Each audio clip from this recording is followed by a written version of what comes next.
So good afternoon, and thank you to everyone for joining us for the Innerva End User Impact Report webinar. I'm pleased to be joined by some colleagues who took part actually in the research, and also a couple of our colleagues and partners within the leisure industry, and also from an academic point of view, Strathclyde University.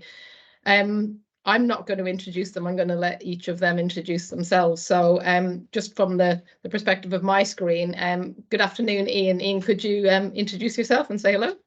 Yeah, afternoon. My name's Ian Shawley-Harlow. I'm Health Improvement Coordinator on behalf of Links Inspire, and I'm based in Grimsby. My background is fitness instructor, personal trainer, level 3 GP requalified instructor. I was for 7 years head of the Wellbeing Centre here at Grimsby, but I am now the Health Improvement Coordinator on behalf of Links Inspire. And as such, I coordinate all of the schemes that we have going on, which are a GP referral course, a tier 2 weight management, a long COVID recovery scheme, and wellness to work, and more. Thanks, Ian. Okay. Andrew Kerr from Strathclyde University. Hi everyone, my name's Andy Kerr. I'm the director of, this is a big long title, the Co-Creation Centre for Rehabilitation Technologies, which is basically an innovation centre at Strathclyde University, which is in the middle of Glasgow, for those of you who don't know it. Essentially what we do is we develop technologies for a range of different conditions to help people recover from stroke, Parkinson's, spinal cord injury. But what we've set in place is what we've termed a technology-enriched rehabilitation gym. So it's a big room, in fact, it's 3 largest rooms, fully equipped with equipment, like virtual reality, treadmills, all that kind of stuff, including the Innerva equipment as well. And individuals kind of use this every day for 8 weeks after a stroke, and we get lots of information from them, and we got our own projects to develop prototypes, and that's how we kind of innovate around that area. And I can talk more about that if it comes up, but essentially that's that. So my background is engineering, but also I am a trained physiotherapist as well, and worked in the NHS for 10 years. So that wasn't very brief, but anyway, there you go. Thanks, Andy. Got a lot to say, so you can't keep it brief sometimes. Julie, good afternoon. Hi there, and hi everyone. So Julie Allen, Business Development Director from Active Insight. Bit of background about me, from an operational background myself, and had the joy of working with many members, but in particular those that were on our Get Active, our referral schemes. Seeing the impact that we had on them and the difference we really made to their lives was really quite inspiring. So from my operations, developed a real passion for customer experience, which has been at the heart of everything I have worked on ever since then. And so very, very happy to be here with you guys today. Thank you. Thanks, Julie. And certainly last but not least, Liz from ICANN Therapy Centre in Valley Leisure. Thank you, Laura. Good afternoon, everyone. As Laura mentioned, my name's Liz Murray. I'm Partnerships Development Manager for a charity based in Hampshire called Valley Leisure. And our mission in life and the world really is to help people move more and feel better, quite simply.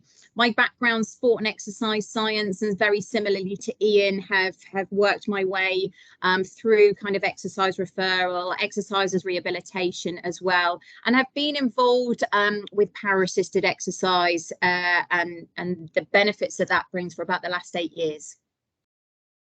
Thanks, Liz. Thank you. So just to set the scene a little bit, this year we've been working and we implemented a survey across 8 centres in the UK, with partnering with 6 operators. And the idea behind it was really to try and uncover the impact that not just power assisted exercise, but exercise in general and activity for the older demographic has on, you know, long-term health conditions and on the 5 elements of healthy aging that we closely link to at Innerva. And you know, obviously Valley Leisure and Links Inspire were 2 of those partners, but we also have to, you know, thank Halo, Pendle Leisure Trust, and a number of other operators, Abbey Croft in the UK. But what we wanted to do was really ascertain that, what difference does this make to end users, and particularly the older demographic. We've got an aging population in the UK, and we know that as people age, less and less of them are remaining active and they become inactive, and therefore obviously it leads to more of them getting ill, and probably remaining ill. So what role does exercise and power assisted exercise play? And a traditional gym environment just isn't for everybody, and we've certainly seen that with the research that we've undertaken in terms of there was 853 end users replied to this survey. It was completely anonymous, but what we've seen is that 94% of those end users were actually over the age of 50, and 74% of them were over the age of 60. And I think that's completely the converse really to what traditional gyms attract in terms of the numbers. And I suppose what my first question really goes out to Julie on this, but in terms of the UK leisure industry, how do you feel they're starting to address programme provision for the older demographic, and particularly public sector leisure? They're ideally placed to cater for this market. And are we seeing them move more towards catering for an older demographic, or how is programming changing within facilities? Yeah, absolutely. We're certainly seeing that needle shift more towards, as the phrase, the pivot towards health and well-being. You're absolutely right. We've got our aging population here. They're typically more loyal members, etc. But those are the ones that obviously we get through our doors. So the question really is now, how do we meet these users? How do we attract them in? And I know we're going to come on to this a bit later on. But certainly what we're seeing through the provision of, our feel-good suites and, people experienced in Innerva. I mean, your stats really do speak for themselves. I know we're speaking much wider here today, but I've scribbled various notes down here from it. 96.5% of users reported an improvement in their social health and mental health, their well-being in that sense. And that's just massive for combating social isolation, loneliness. And I think, providers are now becoming much more aware of, actually, it's not just the physical side. We've really got to support this community and combat that loneliness and isolation, which, is really quite worrying in terms of our community. So we're certainly seeing that shift there, Laura. Ian, just coming to you on that one. Obviously you've mentioned how long you've been involved with, kind of the health and wellbeing offering at Grimsby and Links Inspire. Have you seen a shift in terms of the demographic, and particularly you've expanded the wellness provision there over the last few years in terms of the redevelopment of the centre and adding more equipment in there, and alongside that question, in terms of the demographic, is it opening new doors in terms of connecting with local health partners and local charities in terms of supporting their clients and their end users? Well, what we have seen is, obviously with locating down onto the ground floor area, we can offer greater accessibility immediately to all those people that were having to use a lift or struggling with the stairs. Immediately that barrier has been withdrawn. So straight away we had bigger footfall. In terms of people then feeling much happier at the get-go to come in and have a look, that made a huge difference. So as soon as people came in, we were able to take them immediately down the corridor just into the wellbeing hub area, and everything was sort of laid out in front of them. So that removed that barrier. And then in terms of people attending across the board, we have seen an uptake in every medical condition that you can possibly think of.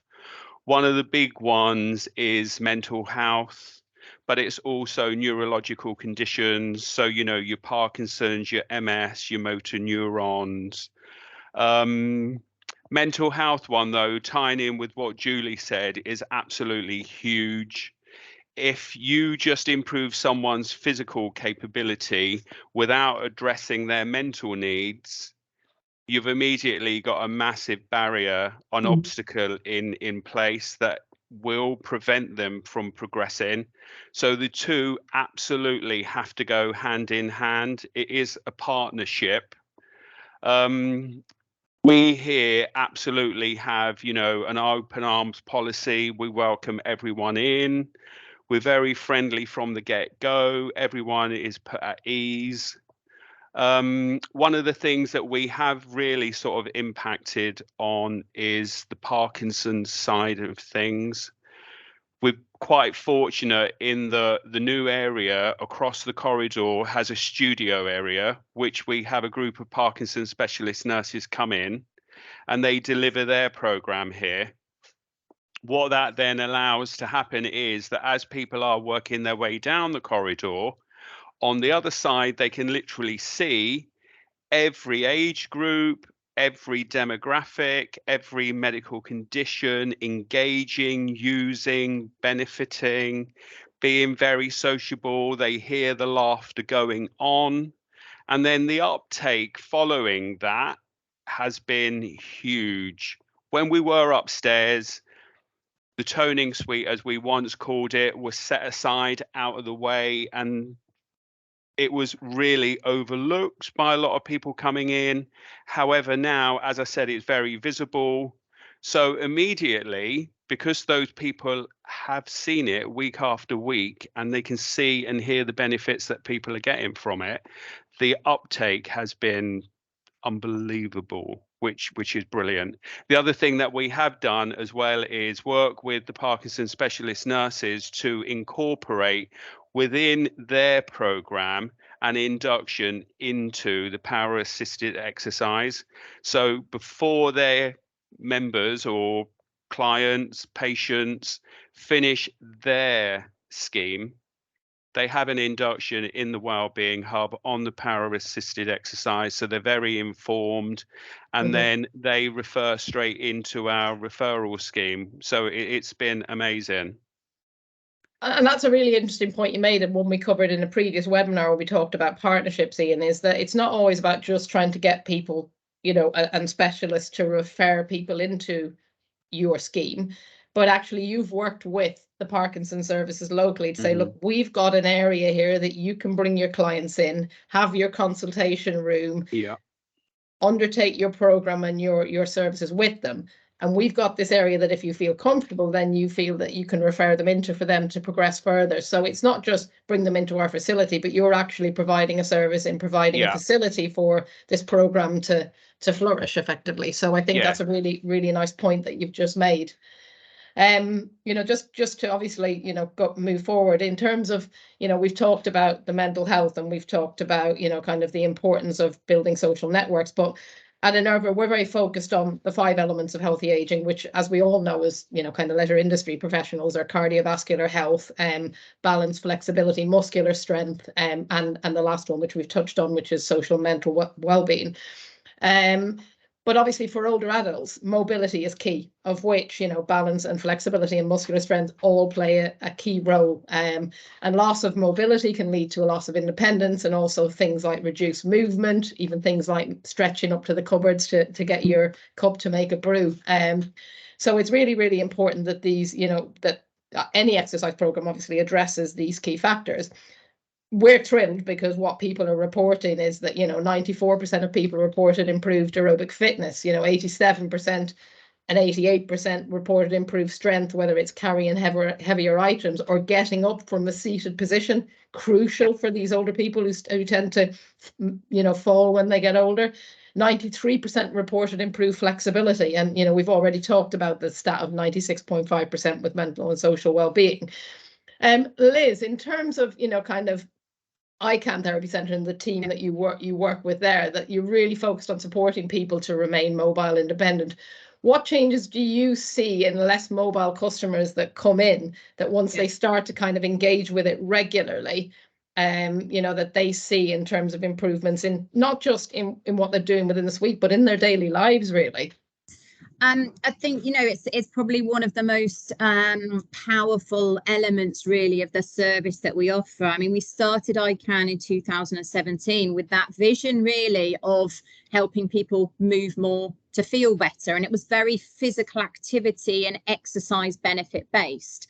I think what we quickly realized is the service, and that's the center, the equipment and the team, are more about empowering and enabling older adults to believe in themselves and to believe in their own abilities, that they can do things and they can keep doing things as well. And with the support in place, and that's support from the team, but it's support from other customers. And we touch upon that sociability and the really, really powerful potential that a wellbeing suite, a centre, has in enabling others to help each other. And from a centre perspective, we're non-condition specific, and I know that's a really wordy title. I can't think of another way to describe it, but we are non-condition specific. So in our seating area, where customers can get a cup of tea and a coffee and have a chat, often with a biscuit and a piece of cake, because fruit really doesn't go down that well, I hasten to add. But we get customers sharing management techniques, but customers with different health conditions sharing the ways in which they manage their condition, which, you know, again, supports and feeds into the empowerment area. Another thing as well, and the stats from the Innerva Impact Survey are absolutely astounding. In addition to that feedback, we also incorporate functional fitness measures as part of our overall process. And so every customer, as part of their welcome to the centre, will have an assessment with our exercise therapists. And the three main functional fitness measures that we incorporate for each customer are the sit to stand, 30-second sit to stand, to be checking and balancing leg strength. We also incorporate the shoulder and hamstring flexibility as well, just to check and balance those, and also timed up and go. And we've incorporated those from later life training's functional fitness MOT, if anyone's not aware of that, which you can download. The functional fitness MOT at home, you can download actually online. And what we find is that from changes in those less mobile customers, as you've suggested, people feel better in themselves. People can see, and others, their family members and friends, can see that they're more mobile. But actually having that check and balance, because we'll assess at welcome and then at 6 months, it's really, really powerful for customers to see the actual improvement with those functional fitness measures as well. And we kind of bring to life the improvement via case studies as well. So Mark was one of our recent case studies. He suffered a spinal complication following cardiac surgery, bizarrely, which left him unable to walk. And he happily shared his story with us. So after 4 months of exercising at ICANN, he was able to start moving independently and weight bear. But after 6 to 8 months, he's able to independently navigate his way around the circuit with his walking aid. And so all these little ways we can really bring to life the change that happens. Yeah, no, brilliant. And, you know, Liz does a monthly newsletter, actually, if anyone ever feels like subscribing to it. And some of the case studies that you send out are absolutely phenomenal. You know, going on to the mental health aspect, because I think, you know, you've rightly mentioned it, Ian, it is crucial for older adults, and Julie, you've touched on it. You know, we know that, you know, and the pandemic's probably actually exacerbated the situation, that, you know, social isolation and loneliness is widespread amongst all ages, to be honest, but particularly amongst older adults. You know, that countries are reporting that up to 1 in 3 older people feel lonely. And people can feel lonely and isolated even when they're in a room full of people, because they don't necessarily feel socially connected. And I suppose, you know, we also know from a recent study in the UK that the #1 reason for most people engaging in activity is mental health. And that was, you know, that's come out in, you know, UK Active have been talking about it a lot lately. And some would say actually that the mental health benefits in some regards outweigh the physical benefits. We've mentioned our highlight from the study. You know, when we did this study in 2020, we had a 90% people report an improvement in mental health. Now to see 96.5, you know, nearly 97%, you know, it's blown us away, to be honest. But, you know, we know that exercise of any form has a positive, you know, impact on mental health. All of us on the call probably exercise, and we know that we feel better after we do a session. But it's probably, as I said, even more important for this demographic of users. Julie, LeisureNet carry out both non-user and customer insight work into motivations for and against participation. How important do you think, you know, from your perspective, and I suppose obviously the work that you do, that the environment is in terms of social connectivity and, you know, you know, Ian has touched on it, and Liz, you've touched on it as well. Yeah, it's absolutely vital, Laura. So we've seen through our Moving Communities surveys, both during COVID and coming out of COVID, that the aging population were the group that really missed that social interaction from teams, from fellow participants. They really, really did miss that. Creating an environment where people feel safe. I mean, Ian, I love the fact that you said, you have an open arms policy, that's just wonderful. But creating that environment where people do feel empowered, where they can see themselves there, where they are connecting with other like-minded people and can create those social connections is absolutely vital.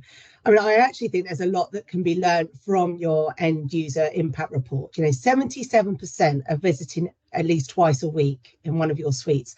That's a fantastic statistic there.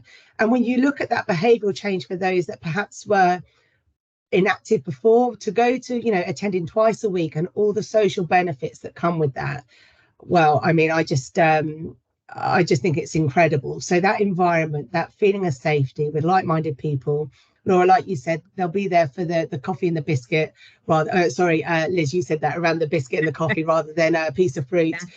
is really, really important. Again, I'll sort of share some of the highlights. I mean, there's so many stats that I love in your report.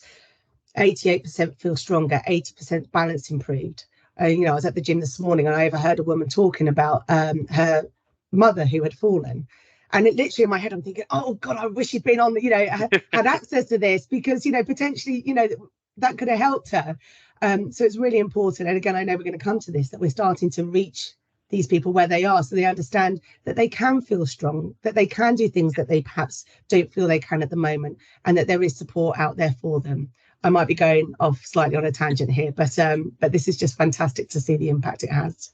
I was just sorry, go ahead, Liz. Yep. I was just going to add in with Julie as well, picking up on what Julie's just said, but also Ian, I think that welcoming and open arms environment is absolutely integral. But also, one of the things that our customers mentioned on the back of COVID and coming back to activity is they'd missed the banter. And I think that word banter is really, really important relative to the power assisted exercise facilities that we operate and that we have, but also that aging population.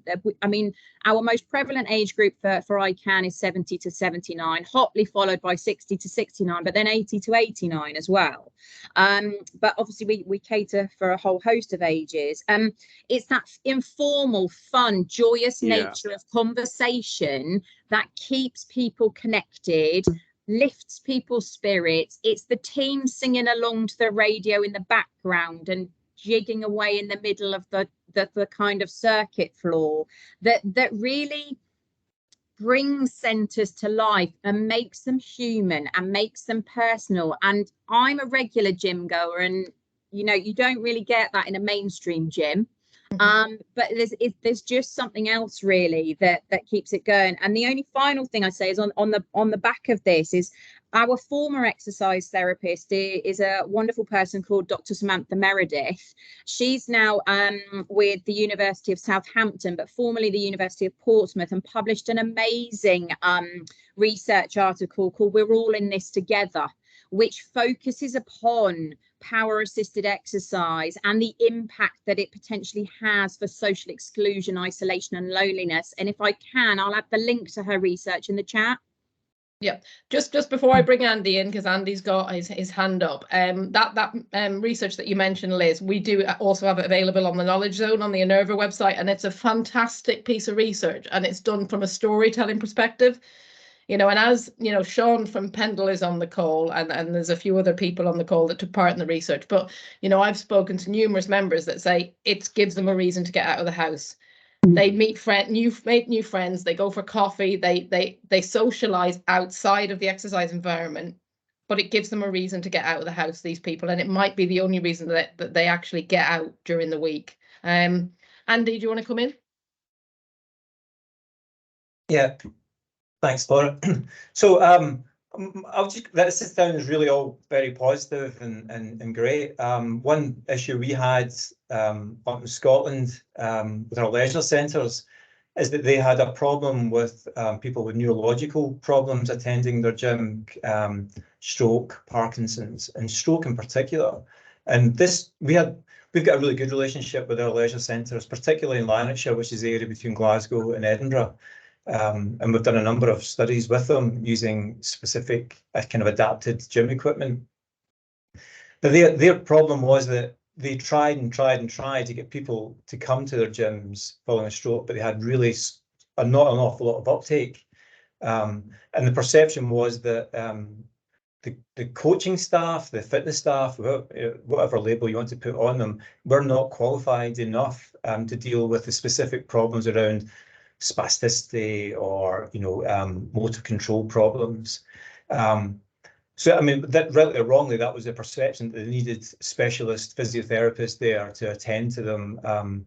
So we did a study in Lanarkshire where we put in some powered assisted equipment into their gyms, and we got a huge uptake in it. It wasn't Innerva equipment. I would tell you who it was, but they loved it. They absolutely loved it, and the gyms. These were just local council gyms, loved it as well, because they suddenly got a new population that were actually attending. And we did more training. Somebody put up their later life training.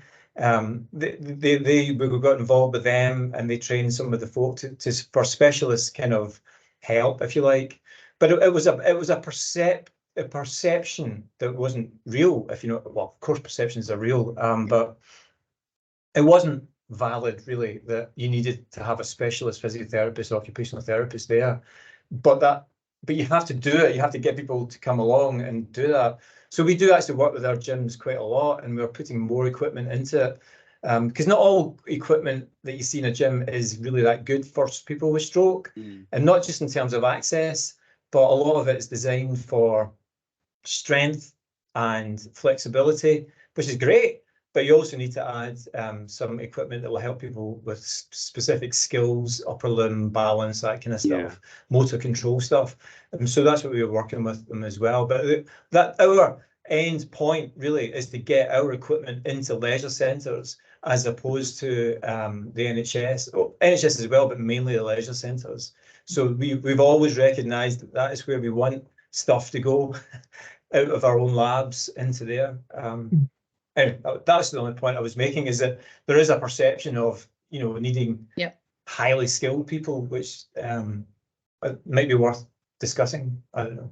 Yeah, I Laura, suppose, sorry. Andy, just to come to that point, I suppose that's where some of these, Ian and Liz on the call, is where if you can develop those partnerships with those, specialists, those medical professionals who work with those groups of people, they will help educate that end user that actually this is a safe environment for them.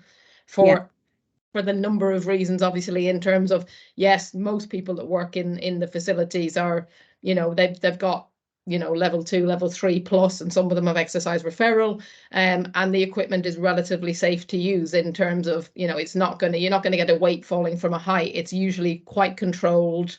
And there are programs obviously to suit all levels, whether it's someone, as you mentioned, who's got struggles with movement in a particular limb, etc. There are ways to use it. But I think it is working with those health professionals to I suppose, educate them to then educate the end users that there are safe environments for them to exercise in. Can I just say something relating to that? I think terminology is absolutely key. So if you do speak to the older population, and especially those that maybe have been through something like stroke, Parkinson's, etc., if you start talking about gyms, immediately they seem to put up a defense because they can feel that they're not capable of that.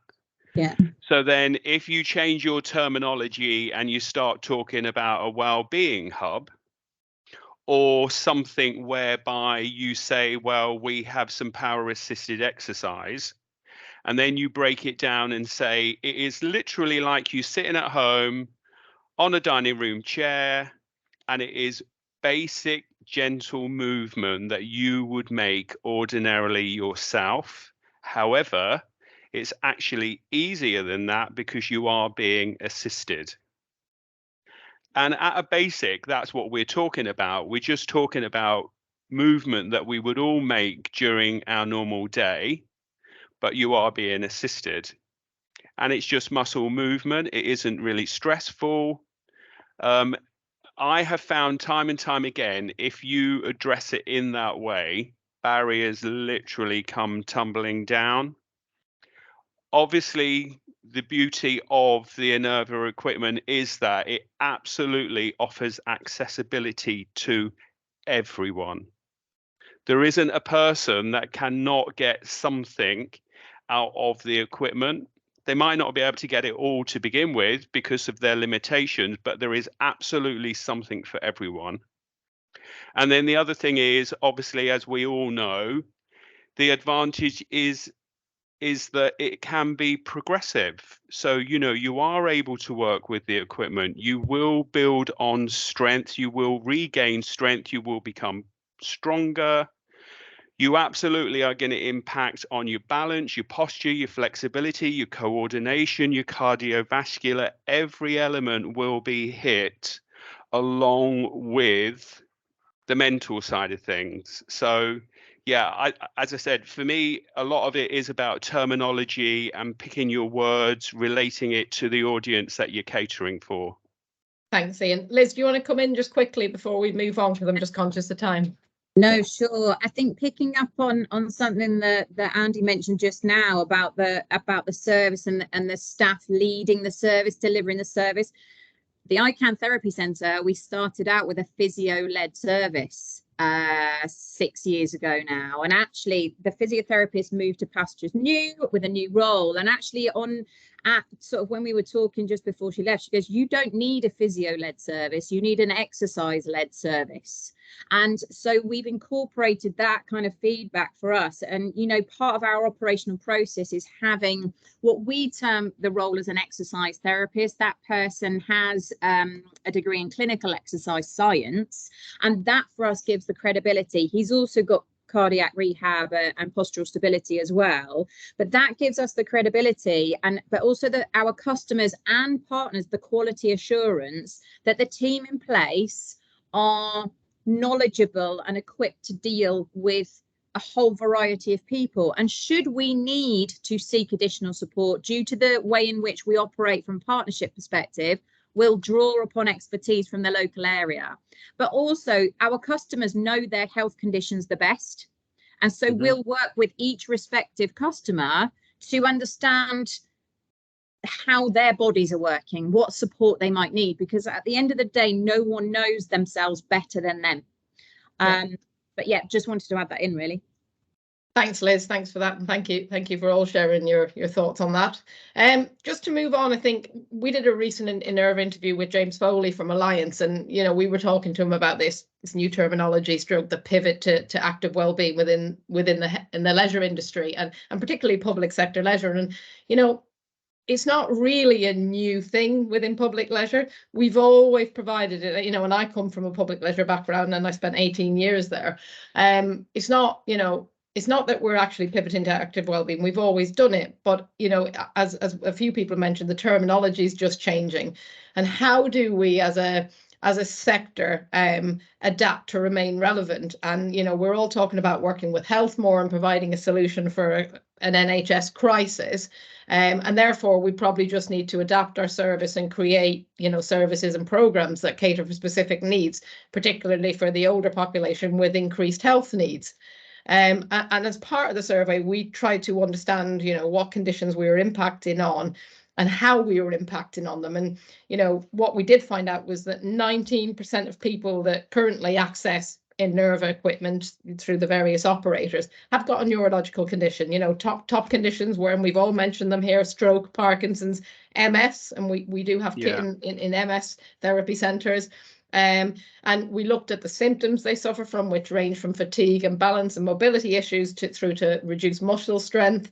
But at the end of the day, 92% of those people said that accessing the equipment and coming regularly helps them to manage the symptoms and their condition.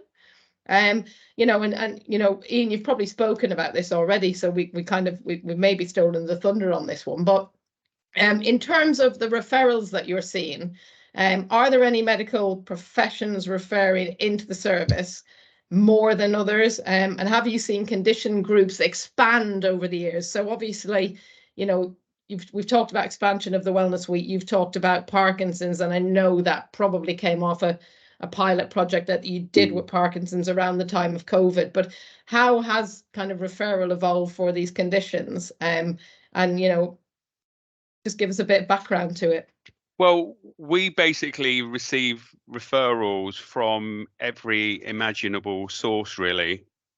That obviously hits every medical condition, and it can be as basic as weight loss, or someone has been inactive for a long period of time and they're looking to gradually get engaged in activity, or it can then go to the other spectrum and it can be brain damage or a road traffic accident or Parkinson's or forms of cancer. It can be anything.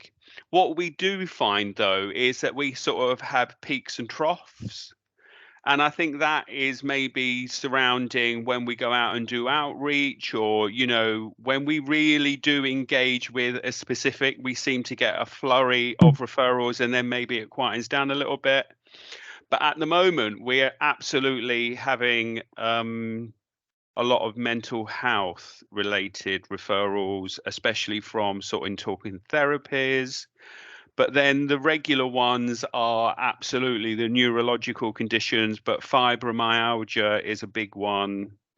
So yeah, that's the sort of thing that we have. How we impact on those absolutely relates to all of them, really. It's the same sort of thing. So we're improving people's flexibility, balance. We've said it all before, coordination, their posture, helping people to regain strength. You know, muscle tone is really important. It offers security surround all of our joints. You know, it's what keeps us moving. People's breathing capacity, you know, we obviously have quite a lot of referrals with long COVID. That's another biggie. COPD, just elevating gently someone's breathing and then allowing them to rest and then becoming out of breath again. Just building up that tolerance is absolutely key. So all of those sort of things, you know, we're impacting on. Parkinson's, just going back to the Parkinson's, as a lot of people will be aware, a lot of Parkinson's sufferers lose the ability to twist and they lose movement through their arms. So, you know, the torso twist is a brilliant piece of equipment for offering rotation. So those type of things, you know, we can target specifics.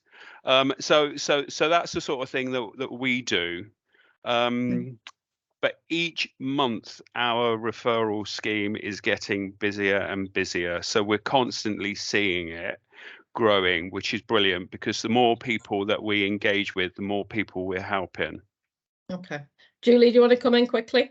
Yeah, thanks. So I just wanted to add to that, Ian. And again, it's just so wonderful to hear all of this. But again, a statistic that I was really happy to see from your report was the increase in male participation.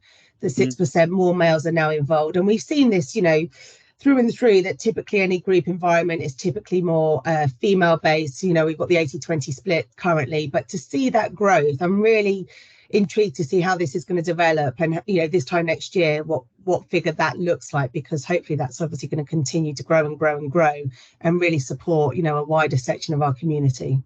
Yeah, that was all I wanted to add. Thanks, there. Julie. But before I go to you, Andy, because I was going to bring you in next anyways, just on your on that male comment there, Julie, is it quite interesting? On a recent visit to Pendle, and Sean's actually just left the call, I actually bumped into a gentleman who's 60 years of age, had a stroke 18 months ago, and his wife typically visited their suite 3 times a week.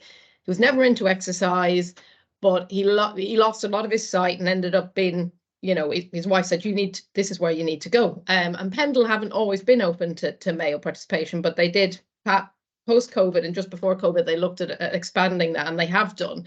And this gentleman now goes 5 times a week, more than his wife, 3 times with his wife, and twice with his carer. And going back to the mental health thing, he said the mental health benefits outweigh nearly the benefits in terms of the physical side of it. But he just said that, you know, he would have probably slagged his wife off pre-COVID, but, you know, but now it's where he goes 5 times a week, and he's, you know, he loves it. Andy, can I bring you in? I mean, I think you had a comment possibly, but I did want to obviously talk to you about the TURG model at Strathclyde. You've referenced it briefly, and there is a blog on our website about the great work that they've been doing around it. But could you just tell I suppose everyone that's on the webinar a little bit about the project and why extension into a community session for these, or setting, is kind of vital for these types of projects for people with neurological conditions? Yeah, absolutely. I just wanted to quickly say that I think we must be quite different in Scotland, because we have the opposite gender thing, and it's mainly men that come to our stroke group. I think it's not 80-20, but it's probably like 70-30, something like that. But yeah, the TURG model. So as I said in my introduction, we're an innovation centre, and we have rehabilitation equipment, and we design rehabilitation equipment. But we wanted to focus on stroke because it's the most challenging area of rehabilitation in the UK. And as mentioned earlier, the new guidelines are 3 hours a day. These are the national guidelines, so all countries and Ireland have agreed that it should be 3 hours per day of rehabilitation. That was up from 45 minutes a day. And all the observational studies are around about 15 minutes that's currently been delivered by the NHS. So you need to move from 15 minutes to 3 hours is extraordinarily challenging. So the only horse in town really is to use technology and to give people the power themselves to equip them to do their own to do their own rehab, essentially, under supervision, of course, and guidance. You know, so they can do it at home, so they can do it at leisure centres. Home's great, but you can't do an awful lot of balance and treadmill kind of training in the home. So our model really is to, yeah, and I kind of alluded to this as well, that stroke is complex. So you have a mixture of motor problems, sensory problems, cognitive problems, communication problems, emotional problems, fatigue, depression. It's, you know, a whole kind of complicated thing. And if you're just going to develop a single piece of technology that's going to improve balance, that's not going to cut it, really. You need to have a suite of things that are integrated together. So all our technology, for example, has an element of communication in it. We work with speech and language therapists to do this. They sometimes train with the upper limb, they sometimes train with the lower limb, they do all body stuff. But that whole model we termed the technology-enriched rehab gym. Although one of my colleagues who's an occupational therapist doesn't like the idea of a gym. So we've got a little outreach version of this, started at Wishaw University Hospital Stroke Unit. And we're just calling that a technology-enriched rehabilitation area. Just get rid of the word gym. So maybe that's terminology, going back to that. But yeah, so it's all integrated so that we manage all the different kind of components of stroke, so that people can work at it themselves. And the supervision has been so far done by physiotherapists and occupational therapists, but we are trying to move away from that so that it is band 2 and band 3 physio assistants, essentially, that are supervising this, and fitness instructors in the future. But so we've got kind of, we'll continue to be an innovation centre, but our ambitions are that we take this model, this integrated kind of technology-enriched model, out to where people actually can do it. So leisure centres and the NHS. So if the NHS are really serious about doing 3 hours, you know, a day, they need to dedicate space to this. And instead of taking away physiotherapy gyms, they have to equip them better. And it's not just any equipment; it needs to be equipment that actually works, that can be used. And that's the great thing about the Innerva equipment, just to kind of wave the flag for you, is completely usable. It's one of the things that we used first with our folk attending, because they can use it, and that is super kind of fantastic for their confidence, so that they can, you know, they feel much better about, okay, I can try this, I can try that, because I can do this. So yeah, we are working with our leisure centre kind of colleagues to move some of this equipment out into them, to do the proper training, to do the proper protocols, so they know how to use it. But it's, you know, it's simple stuff like people after a stroke are very nervous about using a treadmill for obvious reasons. But we've got a harness system, and it wasn't that expensive. I think maybe £5,000, something in total, to put a hook in the roof and a lanyard and a harness, probably less than that. And that gives them an amazing amount of confidence to push themselves. Same with the balance stuff. It doesn't take an awful lot of adaptation, so that people with neurological problems can actually get, you know, to access this kind of specialist equipment. So yeah, I mean, it's and we track all their activity with different kind of instruments as well, so that we can tell, you know, obviously we're collecting this for evidence as well as kind of innovation. So we are collecting a lot of evidence, you know, that for how much extra we can actually provide through the technology in terms of hours of practice. And it's not a difficult thing. You just people need to do more. And how do you get people to do more? They can't just go off your leg up and down, up and down, up and down. You have to make it interesting. So we also use a lot of virtual reality and what we call gamification, or everyone calls it gamification. So rather than doing squats, there's maybe a screen in front of you, and we use a bit of simple technology to animate the movement so that you get some interesting kind of feedback and track progress and that kind of stuff. As I said earlier, we're very interested in improving motor control, because if you develop a skill, then people don't fall as much, and they can improve their walking speed, and therefore, and then see where that goes for them. But I mean, that's basically, I don't want to keep talking. I could talk for hours about all that stuff, and I don't want to dominate. I think we probably could have done with a 2-hour webinar, to be honest with you. I'm probably going to have to move it on slightly. Yeah, of course. But no, there's some really interesting stuff, and if anyone's got time, there is a blog on our website around the TURG research that Andy and his team have done at Strathclyde, and there are links to the full paper as well. So, you know, and again, with the research that Liz has mentioned, that's available on the website. I'm just going to give you some really quick insight to some of the other conditions, because we unfortunately don't have time to talk about each of them. But, you know, 24% of people that access, you know, the Innerva circuit have got a breathing condition, you know, COPD and asthma being the biggest two. They struggle with breathlessness and exercise tolerance. 93% of people with breathing conditions reported improved management of symptoms and their condition. Similarly with heart and vascular, you know, 16% of people that access the suites have got, you know, a heart and vascular condition. 92% of them have reported that, you know, it helps with them with the management of their conditions. 13% of people have got metabolic conditions, so, you know, thyroid condition, obesity and diabetes. And 89% of those users reported improved symptoms and management of their conditions. And a really, really big one, and this probably won't surprise people, you know, anybody that's on this call, but 57% of users have a bone, joint or soft tissue condition, which we might class in the leisure industry as an MSK condition. And there's some fantastic work being done on MSK around the country currently. You know, Good Boost have got some great stuff going on. But equally, you know, to see 57% of, you know, our end users having an MSK condition, you know, really shows that our solution is one that helps them to manage the symptoms of their condition. And 95% of those people with MSK conditions have reported that, you know, improved management and improved, you know, kind of, you know, their symptoms have improved through using the equipment. Really nice case study if you get a chance to listen to Michelle, who was at Grimsby, who was a regular gym goer and hurt her back during COVID and ended up actually not being able to walk and lost her bodily functions. But if you get a chance, watch her video, because it certainly made me cry. And it made Michelle cry when she was telling the story. It made me cry as well. Yeah.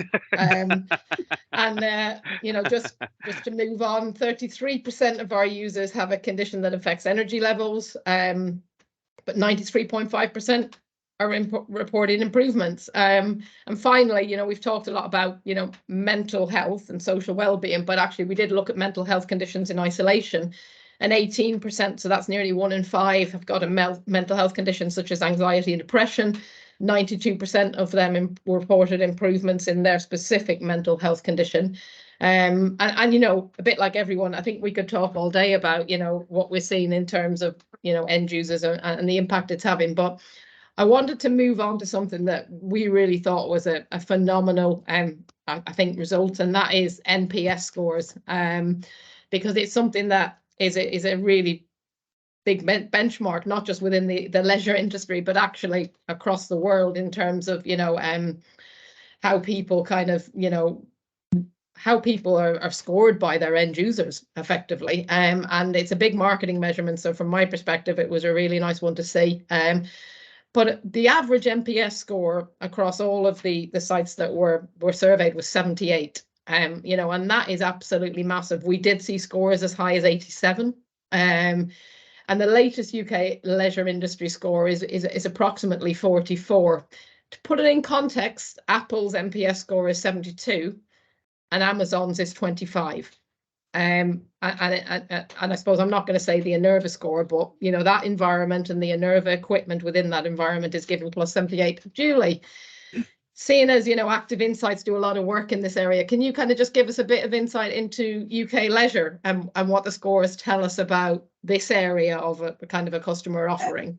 Yeah, absolutely. And I mean, first, I just applaud you all for such a wonderful score of 78. It's absolutely fantastic, and a high score of 87 at one of your venues as well. And what this is telling us is, typically with Net Promoter Score, the older generation tend to score higher, but also because the connectivity, the interaction, the staff interaction is so important. So that experience part is vital.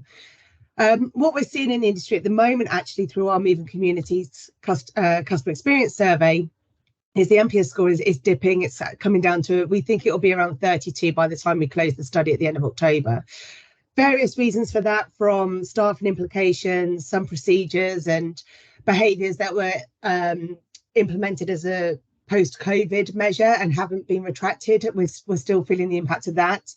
But a score of 78 is absolutely fantastic and really does demonstrate how important the overall experience is to your end users and how they are feeling, whether that is through the improvements with their mental health, improved strength. I mean, you've shared so many wonderful statistics with us today around how end users are feeling. It's just wonderful. So 78 is a fantastic score. And the other thing to really share on this point is where businesses have high NPS scores, they're delivering on their promise, they're staying true, they're delivering consistency, and that is being recognised through the score that you have at 78. I too could talk all day about the Net Promoter Score, so hopefully that gives you enough on that, but very, very happy to chat after the call if anyone wants to dive in deeper to NPS.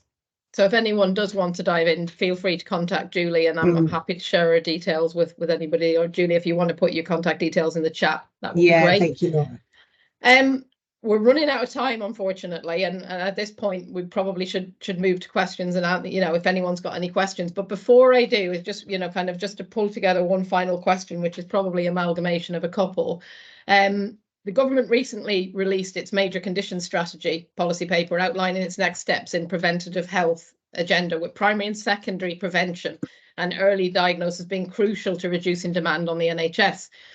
What role can leisure play in this, and is the sector stepping up to deliver this? And I'm going to open this up to the floor, possibly ask you to come in on this one first, Andy, just because obviously we're talking about, you're so passionate about, developing these models, but saying these need to be out in the community so that people can access them in leisure facilities. And then obviously, if you'd like to come in on it, Ian and Liz, to wrap up, that would be great.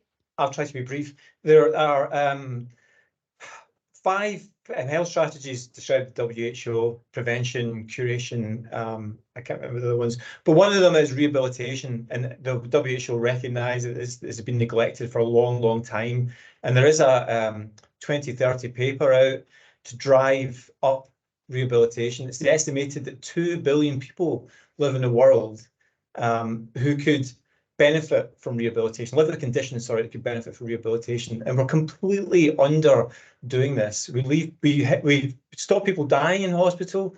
We give them pills to keep living, keep their kidneys and heart and lungs functioning, but we don't rehabilitate them. And it's not a difficult thing. It needs manpower and it needs technology and investment. And the leisure centres are the only place that we can really do this. There is some you can do at home. Of course, you can do cognitive stuff, you can do speech stuff, but you miss the social interaction as well. And as people have already mentioned this, that's something we've really found, that when you do it in groups, it's a massive change in their demeanor and their enthusiasm and their willingness to try things and all that kind of stuff. So I definitely think that it's the only logical step to make is to scale up rehabilitation for long-term conditions, if you like. I know I'm coming from a rehabilitation perspective, but that's quite a large area. You have to look at the leisure services. And also, my final point would be, of course, there's private health services, private leisure centres and all that kind of stuff, but that's just the wrong direction, in my opinion. You need to make things accessible. Everyone has health conditions, not just the people that can afford to pay for it afterwards. Anyway. In fact, I think you tend to find the people that can't afford it probably are prone to more health conditions than those that can. Yeah. Ian, did you want to make one final point and come in on that question? Yeah, I would say the way that we can impact on it is by having a truly accessible service, and that may be in a leisure setting, but it may also be in the community. One of the things that we do is run something from our library service. So I think if you can think outside of the box, that also helps, because a lot of people are put off by coming into a leisure centre. Also, it needs to be relevant and it needs to be realistic. It needs to be achievable and it needs to be inspiring and motivational. You know, the staff play their part, engaging and really empowering those people to believe that they can achieve, and they absolutely can. Why can't they? And then, you know, as I said, thinking out of the box, one of the light-hearted things that we do, but is so important when it comes to the cardiac respiratory conditions, is something that we call chorus and a cuppa. So in our library services, we have singing groups, and they go along and they all engage in their singing, and they have a cuppa after. And what a lot of people don't know is, because they are engaging in the light-hearted fun element, breathing technique when you're singing absolutely impacts on respiratory conditions. So a light-hearted note to finish on, but I just wanted to say that's one of the things that we do. Oh, wonderful. Liz, do you want to make one final comment on it? I think Ian really summarised it really nicely. I think that the role that leisure and ourselves in the charitable sector have is that we need to empower and enable people. And that's just not just through centres, but actually through our marketing and our communications as well. There's a huge, one of the challenges that we have is appropriate imagery. There's a real shortfall in appropriate imagery and engaging older adults in physical activity, and whatever physical activity that might be. It might be para-assisted, it might be rehabilitation, it might be active gym users who in their 70s and 80s are still going strong in the gym, but there's a real lack of a suitable imagery to do that empowering. And I think we need to be using role models as well, British role models. There's some amazing international role models, but I think we need some British role models as well. Great, thank you, Liz. Just to finish on that note, I'm just going to check if there's any questions in the Q&A. Liz, my colleague, is monitoring that for me. Liz, have we got any burning questions, or would anyone like to raise one? I'm conscious of time for everybody. Nothing in the Q&A, but there is a message in the chat. Bear with me one moment. Just saying, I would be interested to know how you make it cost effective enough to employ exercise therapists to be located in the studios. That's from Kate Williams. Ian or Liz, do you have any comment on that in terms of, you know, just to give a bit of perspective on it? Because I mean, obviously people pay generally to access the service, certainly after a certain amount of time. Do you want to come in on that one? Yeah, sure. The way in which our service operates, so Valley Leisure is the charitable trust that operates the ICANN Therapy Centre alongside the therapy centre. Bizarrely or not, we also operate a Tenpin bowling facility, but through that we can fulfil our charitable objectives in enabling people to move more and feel better. And it's really the bowling facility that provides the income generation for us to subsidise the cost of our therapy centre.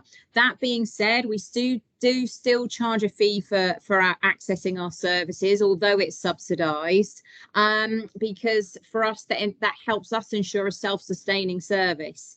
There are charities locally that have in the past enabled their members to access us by using their own charitable funds, and I'm thinking the Parkinson's Support Group and the MS Society. I think funding models are a whole other complexity. Yeah, thanks, Liz. Ian, anything? Ours would be very similar to Liz's in that obviously, you know, we have memberships, we do get funding through the local authority, we have our referral scheme, obviously people to come into that or they will get it funded, all of those things. We have indoor bowls, you know, we have a sports hall, we have group exercise, all of those things come into the pot then obviously to enable us to deliver what we do.